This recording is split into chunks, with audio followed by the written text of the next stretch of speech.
A man vanished overnight. No body, no blood, no suspect. Just one terrifying voicemail that still haunts investigators. No one noticed the silence at first. In a city that never truly slept, silence was just another background noise, something that slipped between sirens, traffic, and late-night television. But on that particular morning, the silence inside apartment 614 was different. Heavy. Final. It was the kind of silence that suggested something had ended. Even if no one yet knew what it was, Evan Cole vanished overnight. There was no sign of a struggle. No blood. No broken furniture. No forced entry. The door was locked from the inside, the windows shut, and everything Evan owned was still exactly where it had always been. His wallet lay on the kitchen counter.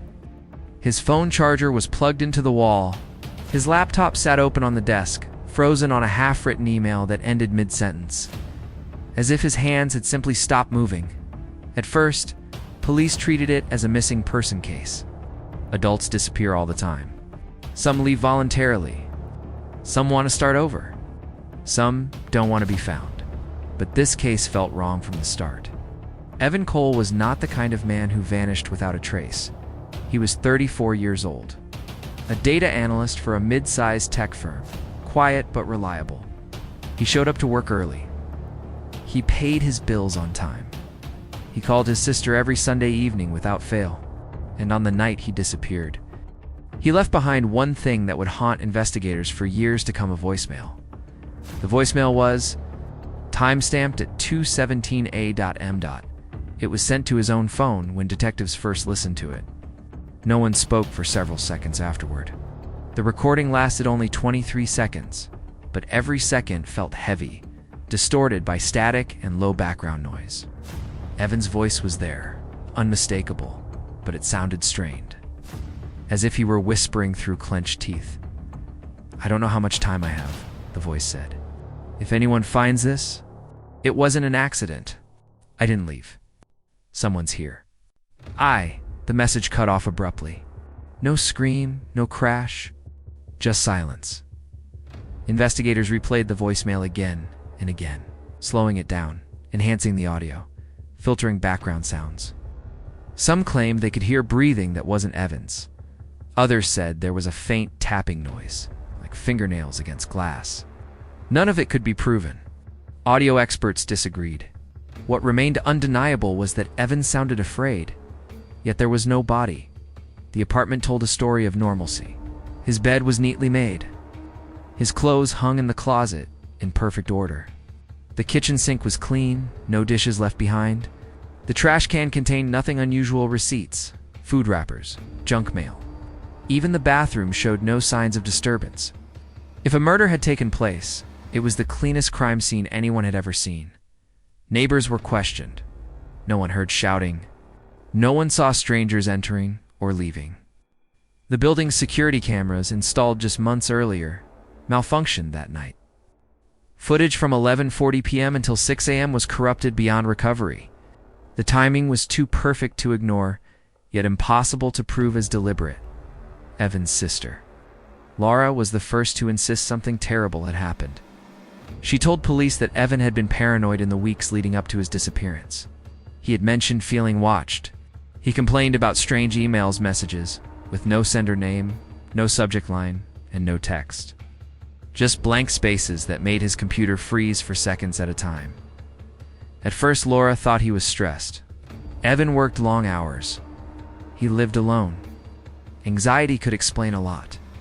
But then came the late-night calls. Evan would phone her after midnight, his voice low, asking odd questions. If someone wanted to erase a person he asked once, how would they do it?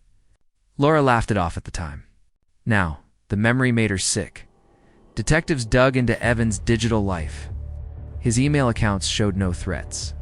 His social media was inactive, uneventful. His bank accounts showed no unusual withdrawals, no travel bookings, no secret relationships. His search history was mostly technical jargon, data models, and news articles until the last month, in the weeks before his disappearance. Evan searched obsessively for phrases like "how to disappear completely," Can murders happen without bodies? An unsolved vanishings locked room. He read forums dedicated to conspiracy theories and cold cases. One bookmarked article stood out: The Perfect Crime: Why No Body Means No Murder. According to the law, a murder charge is far more difficult without physical remains. Without a body, prosecutors struggle to prove death, let alone homicide. Evan seemed obsessed with this idea, as if he were trying to understand something that frightened him or something he already knew. Police considered the possibility that Evan staged his own disappearance. Maybe the voicemail was a trick. Maybe he wanted to vanish and start fresh. But the theory didn't hold. He left behind his money, his identity, his entire life. There was no sign of planning beyond fear. And people who fake their deaths usually leave something behind to mislead investigators: blood, destruction, chaos. Evan left nothing. Months passed. The case grew colder. Leads dried up. Detectives were reassigned. Evan's apartment was cleaned and rented to someone else. Life moved on for everyone except those who couldn't forget. Then, 9 months later, the voicemail resurfaced. A private audio analyst hired by Laura claimed to have found something new hidden beneath the static. By isolating frequencies and removing background noise, he uncovered a second voice, barely audible, distorted, but undeniably human. It wasn't speaking, it was counting. 1, 2, 3. The counting stopped at 7. The analyst couldn't determine whose voice it was or what it meant. But the discovery reignited interest in the case. Online forums exploded with theories. Some believed Evan was being timed.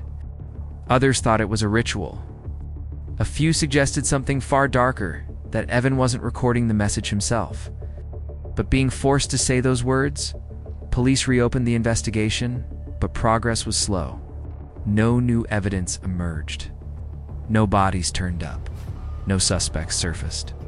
The voicemail, once again, became the center of attention, the only thread connecting Evan's last known moments to whatever had taken him. Years went by. The case became known as the murder with no body and no suspect. True crime podcasts dissected it endlessly. YouTube videos speculated wildly. Some claimed Evan was a victim of organized crime. Others blamed secret government experiments. A small but persistent group insisted the answer lay in Evan's work. That group might have been onto something. Evan's job involved analyzing large data sets for patterns predicting consumer behavior, identifying anomalies, flagging risks. In his final project, he worked alone, bound by strict confidentiality agreements. When investigators requested details, the company claimed ignorance, stating that Evan had been reassigned weeks before his disappearance. But that wasn't entirely true. A former coworker anonymously contacted police, claiming Evan had uncovered something he wasn't supposed to see. A pattern buried deep in the date names that disappeared from records shortly after being flagged by an internal algorithm. No death certificates. No arrests. Just erasure. When Evan asked questions, he was told to drop it, according to the coworker. Evan didn't drop it. If the claim was real, it suggested something terrifying: that Evan discovered a system capable of making people vanish completely. Without bodies, without suspects, without proof. A perfect crime repeated over and over again, hidden behind numbers and code. Police could never confirm the story. The company denied everything. The coworker disappeared from the internet shortly after making contact. No follow-up was possible, and Evan Cole remained missing today. His case file sits in a locked cabinet, thick with speculation and thin on facts. The voicemail is still played occasionally, usually late at night, by detectives who can't let go. 23 seconds of fear, frozen in time. No body was ever found. No suspect was ever named. And somewhere, in the static between words, the counting still echoes unfinished, unanswered, and hauntingly precise. Some crimes leave bloodstains. Others leave witnesses. This one left nothing but a voice, a silence, and a question no one has ever been able to answer. If someone can erase a person completely, how would anyone ever prove they were murdered?